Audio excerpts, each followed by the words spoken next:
जब देश के प्रधानमंत्री नरेंद्र मोदी 2014 में देश में प्रधानमंत्री के रूप में आए थे तो उन्होंने देश को एक वादा किया था कि देश नहीं बिकने दूंगा, देश नहीं झुकने दूंगा। एक और वादा किया था कि जिन लोगों ने काला धन विदेशों में लेके भारत का भाग्य कॉलर पकड़ के देश में लाऊंगा और काला धन से पूरे देश का जो टैक्स पेयर लोगों का टैक्स माफ करूंगा या अलग अलग 15-15 लाख दूंगा। आदरणीय साथियों, वो बात याद रहनी चाहिए।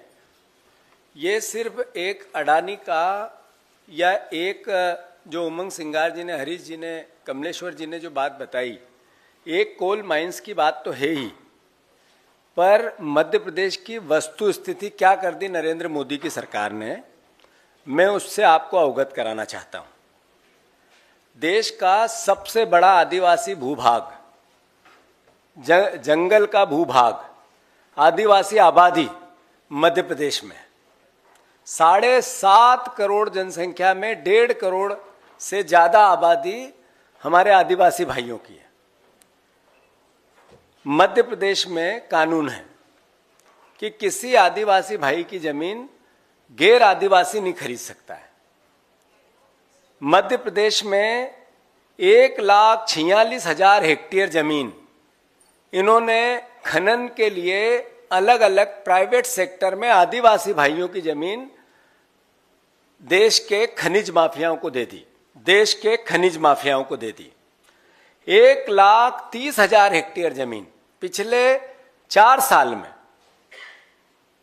गैर आदिवासियों को मध्य प्रदेश की सरकार ने, नरेंद्र मोदी जी की भारतीय जनता पार्टी की सरकार ने, शिवराज जी की सरकार ने और मोहन यादव जी की सरकार ने आदिवासियों की बेच दी।